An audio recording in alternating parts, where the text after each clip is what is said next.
할렐루야. 오늘 누가복음 14장 1절부터 14절까지 말씀을 가지고 우리 하나님이 어떤 분이신지 한번 살펴보고 은혜 받는 시간 가지도록 하겠습니다. 너 근심 걱정 말아라 라는 제목으로 말씀을 우리 나누도록 할 텐데요. 은혜의 시간 되시기를 간절히 소원합니다. 오늘은 이 본문 안에 세 가지의 사건이 벌어집니다. 세 가지의 사건. 여러분들이 잘 간파하셔야 됩니다. 첫 번째가 뭘까요? 안식일에 병 고쳐도 되느냐 안 되느냐 이 이야기가 나옵니다. 그 다음에 두 번째, 잔치집에 갔는데 상석에 앉아라 앉지 말라? 앉지 말라. 그다음 세 번째는 뭘까요? 오늘 이 말씀을 보면서 여러분들이 잘 찾으셔서 하나님이 우리에게, 예수 그리스도께서 우리에게 뜻하시는 우리의 삶에 간절히 있기를 원하시는 그 뜻이 무엇인지를 다시 한번 캐치할 수 있기를 원하고 그 말씀대로 저와 여러분이 살 수 있기를 간절히 원합니다. 예수님이 말씀을 하실 때는 의미 없이 말하지 않습니다. 분명히 무슨 의미가 다 있습니다. 문장마다, 구절마다 다 의미가 있습니다. 그래서 성경은 읽기 쉽지 않은 책입니다. 아무리 베스트셀러라고 해도 사람들이 범접하기가 힘든 거거든요. 무슨 뜻인지 잘 몰라서. 그렇지만 분명히 아무 뜻 없이 이 글이 기록되어진 것이 아닙니다. 분명히 뭔가 의미가 있습니다. 오늘 이 말씀을 통해서 많지 않아도 한 가지라도 우리가 그분의 뜻을 안다면 그분 뜻대로 그 한 가지라도 살아드리면 되는 것입니다. 그러면 하나님은 우리의 모습을 보면서 정말 기뻐하실 거라고 생각합니다. 부유하고 깔끔하고 지적이고 똑똑하고 율법을 내 몸처럼 아껴서 철저하게 지키려 했던 자 누구겠습니까? 누굴까요? 바로 오늘 성경에 등장하는 바리새인입니다. 바리새인, 그 어마어마한 양의 율법을 다 외웁니다. 엄청난 양의 율법을 다 외우고 다 지켰다고 합니다. 그것만으로도 사실 대단합니다. 존경받아야 되는 거죠. 정말 대단해요. 훌륭합니다. 행동 자체가 법이고 그 율법이고 전통과 경건을 추구하다 보니까 그 삶이 얼마나 대단하고 힘들었겠습니까? 자기들이 만들어 놓은 율법, 자기들이 만들어 놓은 법을 지키려고 하다 보니까, 그걸 추구하려고 하다 보니까 얼마나 대단합니까? 또 신분 자체도 높았죠. 종교적인 신분이 높았지 않습니까? 그죠? 존경을 많이 받았겠죠. 그리고 따르는 사람들이 많았겠죠. 그러다 보니까 항상 어디 가면 좋은 자리에 앉아야 됩니다. 서로 상석에 앉으려고 싸웁니다. 말석으로 쫓겨나면 마음으로 어려워합니다. 불편해합니다. 저주합니다. 내가 반드시 저 자리에 앉을 것이다. 저 자리에 앉은 사람은 그 자리에 앉을 자격도 안 되면서 속으로 막 생각하는 겁니다. 저도 그런 생각 해본 적이 있거든요. 좋은 자리에 앉고 싶고, 좋은 소리 듣고 싶고, 좋은 이야기 듣고 싶고, 좋은 음식 먹고 싶고, 좋은 옷 입고 싶겠죠. 자기를 위한 것으로 많이 채워가고 싶을 겁니다. 자리가 사람을 만든다고 하죠. 하지만 자리가 사람을 파괴할 수도 있습니다. 그러니까 다름 아닌 영적인 치명적인 결함도 많았겠죠. 모든 게 자기 중심이니까. 그러니까 사람들을 잘 모르는 겁니다. 인간에 대해서 잘 모르는 거예요. 자기 자신을 잘 모르는 거예요. 그리고 하나님도 율법을 그렇게 많이 알고 있으면서 하나님을 모르는 거예요. 예수님은 안식일에 수종병에 걸린 사람을 고쳐줍니다. 곤란하고 힘든 상황에 놓인 자를 도와주는 것이 우리의 마땅한 도리임을 말씀하십니다. 그리고 식사를 할 때 스스로 상석으로 가지 말라고 하시고 말석으로 가서 앉으라고 말씀하십니다. 또 잔치에 사람들을 초대할 때 나에게 좋은 것을 줄 수 없는, 아무것도 갚을 능력이 없는, 전혀 없는, 1도 없는 무능력한 사람을 초청할 것을 말씀하십니다. 사람의 칭찬과 인정보다 하늘의 상을 사모하기를 우리에게 가르치고 계십니다. 1절입니다. 1절 우리 한번 더 읽어봅니다. 제가 읽겠습니다. 안식일에 예수께서 한 바리새인 지도자의 집에 떡 잡수시러 들어가시니 그들이 엿보고 있더라. 바리새인 지도자가 예수님을 초청했습니다. 왜 초청했을까요? 1절 보면 우리가 대충 예상해 볼 수 있죠. 예수님은 바리새인하고 사이가 좋았습니까? 좋지 않았습니까? 예수님은 전혀 상관이 없는데 바리새인들은 예수님을 좋아하지는 않았던 것 같습니다. 근데 제가 그냥 상상해 봤을 때 바리새인이 이 예수님을 초대한 건 무슨 목적이 있는 것 같아요. 엿보고 있었더라 그랬죠. 엿보고. 물론 예수님을 안 좋아하는 마음도 있었지만 또 뭔가 부탁하고 싶은 그런 것도 있었던 것 같아요. 떡 먹자고, 식사하자고 불렀습니다. 그런데 성경은 초대한 자들이 예수님을 엿보고 있다고 합니다. 초대한 자들인지 아니면 초대받은 사람들인지는 모르겠지만 바리새인이니까 바리새인 집엔 바리새인들이 왔겠죠. 바리새인들은 천한 신분을 가지고 있는 사람들을 초대하진 않으니까. 이 단어 하나로 엿보고 있다 하는 이 단어 하나로 바리새인들이 예수님을 어떻게 생각하는지 잘 알 수 있습니다. 싫어합니다. 바리새인들은 예수님을 제거하고 싶어 합니다. 무릎 꿇게 만들려고 합니다. 여러분, 밥은 어떻게 먹는 것입니까? 제가 방법을 묻는 겁니다. 밥은 어떻게 먹습니까? 밥을 어떻게 먹어야 됩니까? 제가 묻고 싶습니다. 밥을 어떻게 먹어야 되죠? 응? 수저로 퍼먹어요? 예. 예, 맞아요. 예. 밥은 즐겁게 먹는 겁니다. 맛있게. 밥은 맛있게 먹어야 됩니다. 근데 엿보고 있는데, 내 밥 먹는 거 엿보는데, 쳐다보는데, 이렇게. 내가 과연 즐겁게 맛있게 먹을 수 있을까요? 나 같으면 그래 못 먹을 것 같아. 돌을 씹는지 이것이 뭐 하는 건지 밥 먹다가 왜? 굉장히 불편할 것 같아요.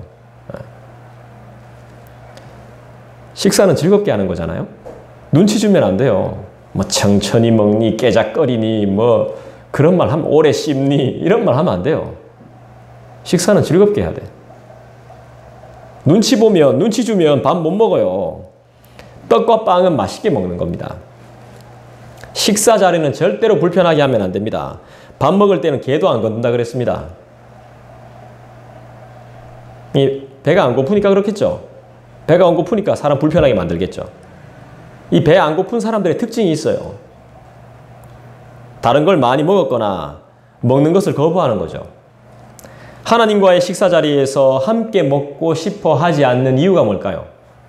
하나님 나라 잔치에서 함께 먹고 마시고자 하지 않는 그 이유가 뭐겠습니까? 맛이 없다는 거죠. 내가 원하는 것이 아니라는 겁니다. 그러니까 하나님의 잔치에서 안 먹는 거예요. 그리고 하나님이 주시는 것보다 내가 가지고 있는 것이 더 좋기 때문에 내가 쌓은 게 더 좋기 때문에 안 먹는 겁니다. 하나님이 주시는 거. 난 그걸로 배 채울 것이고 이미 채웠다는 것이죠. 결국 하나님 아니면 사람 구실하지도 못할 인간의 철저한 교만함. 하나님이 주시는 거 아닌 내 것, 내 마음, 내 기준, 모아둔 내 재산, 내 관심으로 살겠다는 것입니다. 초대에 응하지도 않습니다. 하나님의 잔치에 초대해도 안 와요. 초대에 응하신 여러분은 엄청난 복과 가능성이 있는 줄 믿습니다. 2절입니다. 읽어보겠습니다.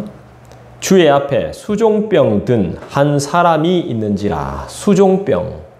이 고창병이라고도 하던데 저는 실제로 이런 병을 걸린 사람을 만나본 적도 없고 이 병이 어떤 병인지는 잘 모르지만 이 물이 몸에 차서 몸이 붓는 병이라고 합니다.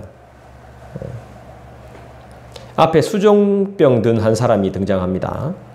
이 병은 신장이나 심장의 문제로 인해서 생기는 병. 세포 조직의 비정상적인 문제로 몸이 붓는 병. 이 림프에 문제가 있는 병. 물이 차는 병. 뭐 이렇게 말하더라고요. 근데 이런 병을 가지고 있는 사람이 이 바리새인 집에 있다는 건 추측해 보건대 바리새인이 딴 데서 다 데려온 것 같지는 않아요. 오늘 초청한 바리새인 식구 중에 이 병이 든 사람이 있는 것 같아요.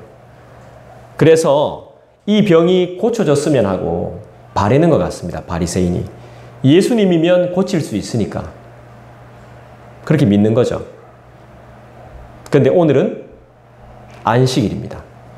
안식일에는 일하면 됩니까? 안 됩니까? 안 됩니다. 병 고치는 것도 일입니다. 그래서 하면 안 되는 겁니다. 그런데 예수님이 어떻게 하시는지 보려고 그 사람을 데려다 놓습니다. 그리고 그 가족은 진짜 고치고 싶은 마음이 있었겠죠. 그렇지만 다른 사람들이 예수님을 좋아하지 않으니까 자기가 예수님을 따르고 싶은 마음을 한 바리새인은 드러내지 못할 수도 있습니다. 다른 무리들이 다 예수님을 안 따르니까 내가 예수님을 믿는 사람이라고 드러내는 것이 불편할 수 있습니다. 그런데 그렇게 하면 안 된다는 겁니다. 철저하게 드러내야 된다는 거예요.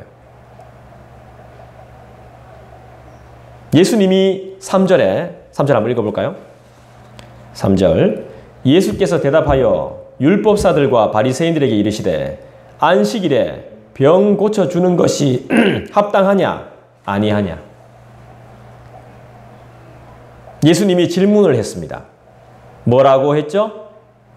안식일에 병 고쳐도 되냐 안 되냐. 병 고치는 게 맞냐 틀리냐. 이렇게 묻습니다. 여러분 안식일에 병 고쳐도 됩니까 안 됩니까? 예수님은 법보다 영혼을 먼저 생각하십니다. 그냥 보고 계실 수 없습니다. 이 영혼이 필요한 거 채워줍니다. 이 영혼의 필요를 예수께서는 아십니다. 4절을 봅니다. 맞냐 틀리냐 질문했더니 4절에 뭐라고 하죠? 읽어볼까요? 같이 읽어볼까요? 시작.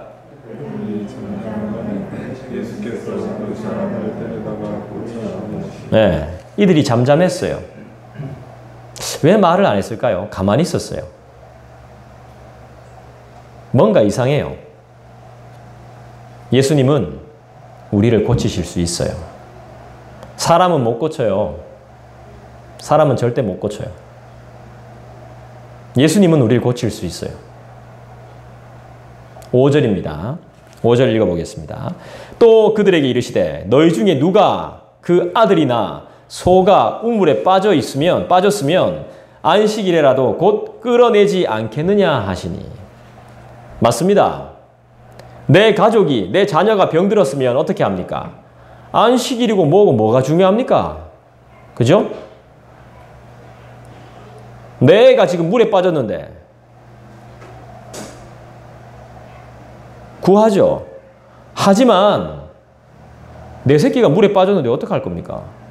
안식일이라고 안식일 법 지키고 있을 거예요? 안식일 일하면 안 되니까?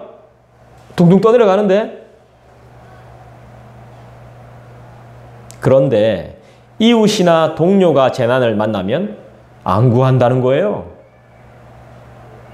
심지어 이런 일이 있었잖아요. 동물이 구덩이에 빠졌어요. 안 끌어내요. 안식일이라고. 먹이 주는 거야. 그리고 안식일 지나면 꺼내는 거예요.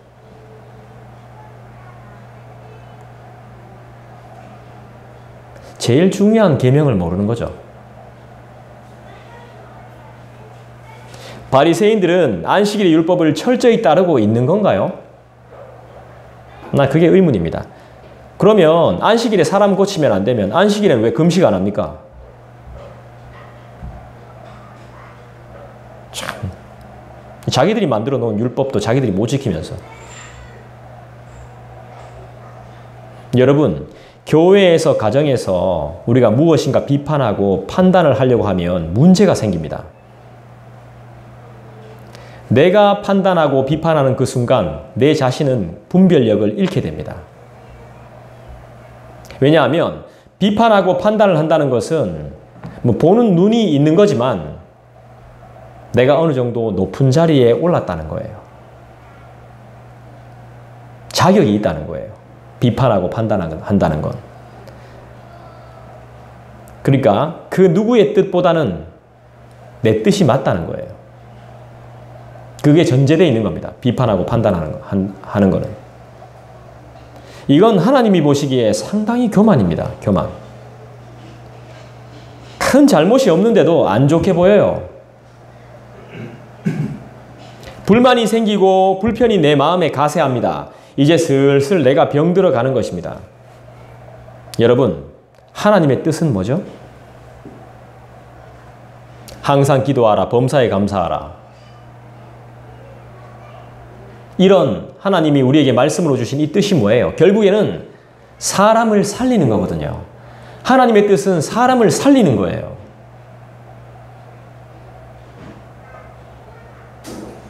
도움을 주는 것, 할 수 있도록, 살 수 있도록, 재기할 수 있도록 도와주는 것. 이게 바로 하나님 뜻이거든요. 부흥하고 부자 되는 건 두 번째 문제입니다. 그건 내 뜻이에요. 이건 우선이 아닙니다.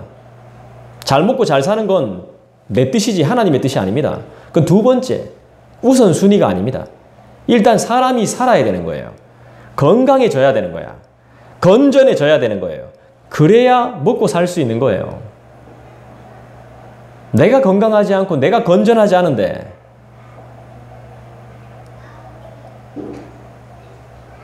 미안한 이야기지만 우린 서로 많이 달라요.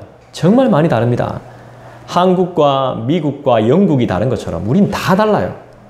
한국에서는 감기 들면 어떻게 해요? 감기 들면 몸살 들으면 아프면 어떻게 합니까 보통? 아프지 마라. 아우 괜찮나? 이렇게 말해요.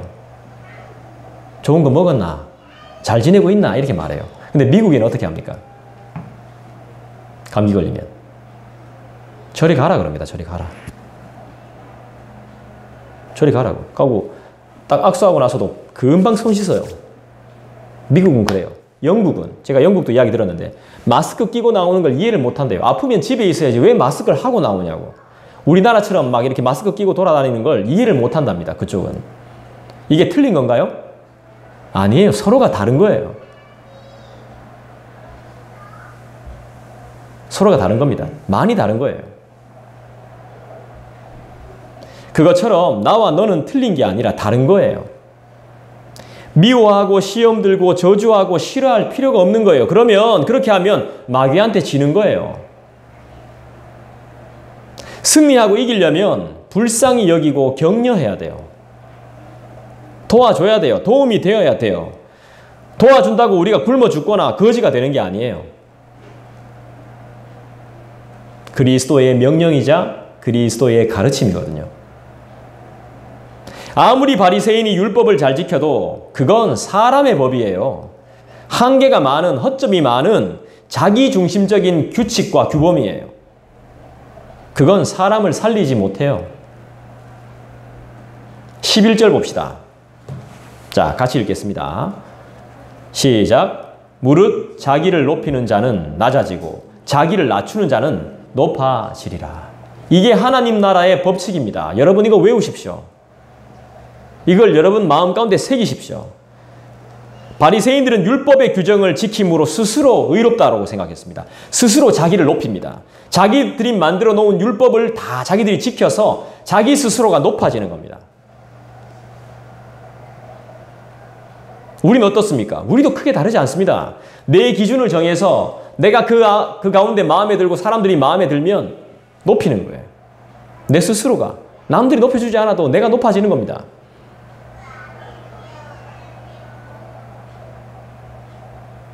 하나님을 믿지 못한 채 나의 수고와 욕심으로 안식을 만들려고 발버둥 칩니다. 얼마나 노력하는지 몰라요. 그런데 성공을 못해. 진정한 평안과 안식을 늘 놓치고 있습니다. 근데 그렇게 또 살아가요. 또 그렇게 사는 게 더 신기해. 우리의 욕심과 죄악은요, 참 영리해요. 아, 내가 지금은 안 되겠다. 지겠다. 힘이 딸린다. 싶으면 자동적으로 척 나타납니다. 따라합시다. 척. 어떤 척? 바른 척. 착한 척. 선한 척. 다른 척.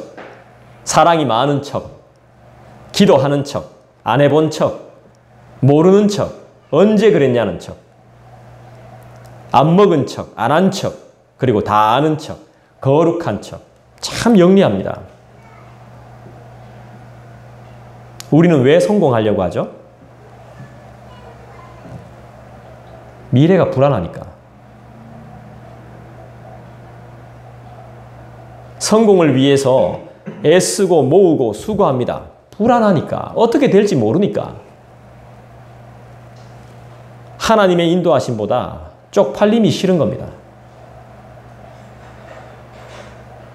사람의 칭찬과 부러움을 받고 싶은 마음, 물론 우리의 몸은 겸손을 출현시켜서 상석이 아닌 저 구석인 말석에 앉지만 그건 나의 성향이지 순종이 아닙니다. 내 속마음은 항상 상석을 노립니다. 잘 먹고 잘 살고 편안하게 살고 싶어하는 마음은 다 상석입니다. 앉은 자를 평가하고 시험하고 욕하고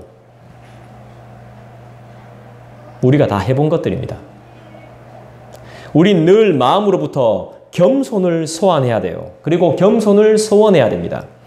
남들이 볼 때는 겸손하지만 아무도 보는 이 없을 때 난 어떻습니까? 여러분, 마음과 행동이 같아야 돼요. 제일 중요한 것은 그리스도께서 우리에게 가르치시는 것은 마음과 행동이 같아야 됩니다. 우리 하나님이 내 마음의 중심이면 마음과 행동 그리고 낮아짐, 진정한 겸손은 자연스럽게 드러납니다. 그리고 그 근본은 그리스도의 십자가 사랑입니다. 여러분, 십자가의 의미를 알죠? 십자가가 뭐예요? 십자가는 고통이에요. 예수 쉽게 믿는 거 아니에요. 자꾸 세상은 확정된 평향으로 우리를 자꾸 이상한 데로 몰고 가지만 이 십자가의 대가는 쉽게 치러진 게 아니라고요. 고통입니다. 왜요? 죽음이니까. 십자가는 죽음이에요. 그러나 그것이 끝인가요? 아니지. 부활이 있잖아요. 그리고 십자가는 사랑이에요. 그 길을 가십시오. 제일 안전합니다. 나의 죄인됨을 인정해야 돼요. 그래야 그분이 찾아오셔서 평안이 임하게 되죠. 8절, 10절 봅시다. 8절, 10절입니다. 같이 읽겠습니다. 네가 누구에게나 혼인잔치에 청함을 받았을 때 높은 자리에 앉지 말라. 그렇지 않으면 너보다 더 높은 사람이 청함을 받은 경우에 청함을 받았을 때 차라리 가서 끝자리에 앉으라. 그러면 너를 청한 자가 와서 너더러 벗이어 올라 앉으라 하리니 그때에야 함께 앉은 모든 사람 앞에서 영광이 있으리라. 하나님의 나라를 소원하는 사람은 배고픈 사람입니다. 줄이고 목마릅니다. 늘. 그리고 그의 눈에 눈물이 마를 때가 없습니다. 그렇지만 그 마음은 참 평안하겠죠. 주님이 주시는 것으로 채움을 얻고자 하는 우리들이 그런 사람들입니다. 구원과 은혜가 필요한 우리들, 돈 없고 백 없고 집도 없이 사는 우리들, 때론 깡으로 자존심과 고집 하나로 지금껏 버텨온 불쌍한 우리들, 주님의 자비와 사랑, 긍휼이 늘 필요한 우리들, 이제 하나님의 잔치에 그 영광 앞에 내가 붙들고 있던 것들을 다 내려놓고 안 힘든 척, 문제 없는 척 하지 말고 다 내려놓으십시오. 더 큰 수치를 당하기 전에. 진짜 말석으로 쫓겨날 수도 있으니까. 주님이 우리의 벗이라 그랬습니다. 친구가 되어주신다 하는데 주님이 우리의 벗이고 우리의 진정한 친구라면 게임은 끝입니다. 이 치열한 서바이벌 게임은 끝이에요. 그 다음은 내가 구한 만큼 주시게 되어 있습니다. 주십니다.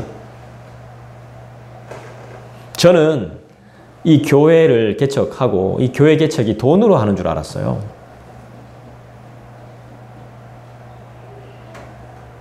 그래서 어디서 후원받고 도움받고 안 되면 일하고 일해서 벌고 구하고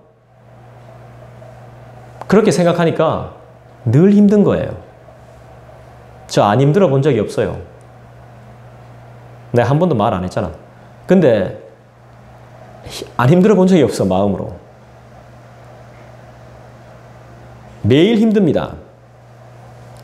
그렇게 생각하니까 매일 힘들어요. 근데 돈으로 하는 것이 아니더라고요.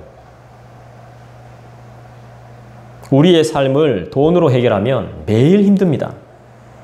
매일. 믿음으로 가야 우리가 버틸 수 있습니다. 우리에겐 삼무가 필요합니다. 삼무. 돈 없음, 명예 없음, 교만 없음. 이 삼무가 필요해요. 그래야 믿음으로 갈 수 있거든요.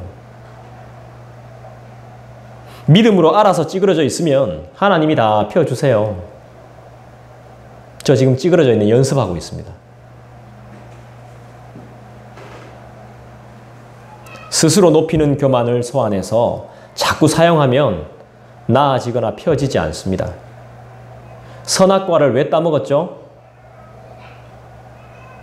하나님처럼 되고 싶으니까. 높아지고 싶으니까.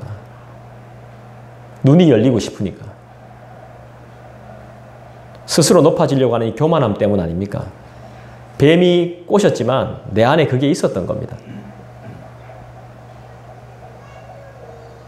지금도 사람들은 자기의 수치를, 부끄러움을 돈으로, 성공으로 가리라고 말합니다. 심지어 전 신학교에서도 그런 이야기를 들었습니다. 신대원 다닐 때도. 목회하면서, 목사로 살면서 힘들게 살고 싶지 않죠? 이렇게 하십시오. 결국 다 돈 이야기였습니다. 높은 자리로, 좋은 집으로, 정말 좋은 세단 자동차로, 외모로 막 메꿔보려고 합니다. 우리의 죄악들을. 그렇게 세상 것으로 치장을 하고 있죠. 믿음이 없다는 확실한 증거입니다. 삶이 엄청 고달플 겁니다. 12절, 13절 한번 볼까요? 또 자기를 청한 자에게 이르시되 네가 점심이나 저녁이나 베풀거든 벗이나 형제나 친척이나 부한 이웃을 청하지 말라. 두렵건대 그 사람들이 너를 도로 청하여 내게 갚음이 될까 하노라. 잔치를 베풀거든 차라리 가난한 자들과 몸 불편한 자들과 저는 자들과 맹인들을 청하라. 우리가 초청하고 초대해야 될 대상이 나옵니다. 누구죠? 이건 결국 나의 도움이 절대적으로 필요한 사람들, 내가 주면 전혀 돌려받을 수 없는, 어떻게든 도와줘야 되는 사람, 그 대상을 예수님께서 소개하고 계십니다. 내가 무조건 줘야 하는 사람과 교제를 하십시오. 이거 무척 어렵습니다. 14절 볼까요? 그리하면 그들이 갚을 것이 없으므로 내게 복이 되리니 이는 의인들의 부활 시에 네가 갚음을 받겠음이라 하시더라. 할렐루야. 이 세상에서의 보상을 기대하지 말고 행한 여러분들의 모든 선한 수고를 누가 갚아주신다는 겁니까? 여러분들의 작은 선한 수고들 있잖아요. 있습니다. 교회에서 하신 수고, 저한테 하신 수고, 그런 작은 수고들 누가 갚아준다는 겁니까? 이건 바로 하나님 나라의 영원한 생명을 우리가 받게 되고 누리게 된다는 것임을 여러분 믿으십니까? 성경은 이런 사람을, 이런 작은 수고를 하고 나중에 하나님께 갚음을 받는 사람을 의인이라고 말합니다. 그리스도인이라 부르는 것이죠. 여러분, 진짜 예수 믿으세요? 믿을 수 있어요? 믿고 싶으세요? 예수님을 따르고 싶으신가요? 왜죠? 예수님이 누구신지 알아야 따르죠. 여러분, 예수님 잘 보세요. 이 땅에 살 때 예수님은 직업 없습니다. 돈도 없습니다. 부자는 뭐 당연히 아니에요. 얻어먹으러 다녔어요. 집도 없죠. 더군다나 또 일찍 죽었어. 요절했어, 요절. 그것도 사형수야. 사형수들이 매달리는 데서 죽었어. 따를 수 있어요? 이건 인간적인 관점입니다. 인간적으로 봤을 때 이런 사람이었어요, 예수님은. 이런 사람 믿고 의지할 수 있습니까? 제가 딸 둘 아닙니까?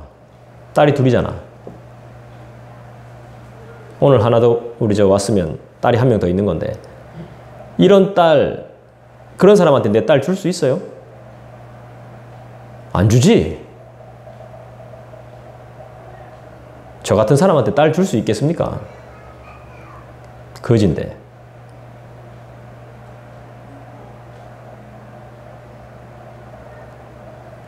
그런데 그분이 아무도 못 가는 십자가의 길을 가셨다는 거예요. 그 누구도 해결할 수 없는 내 안에 더럽고 참혹한 죄를 해결하셨다는 거예요.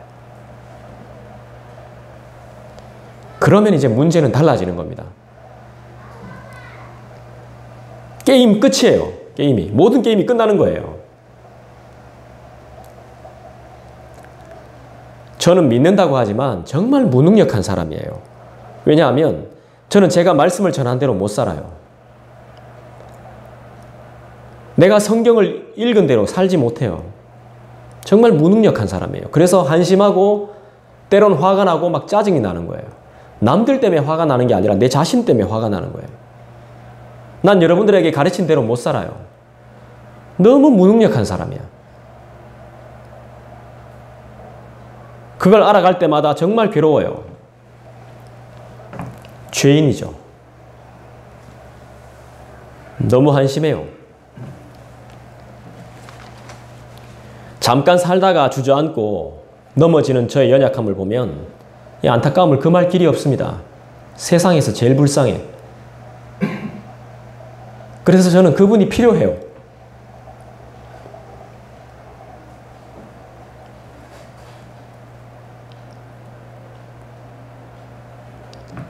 아무것도 없는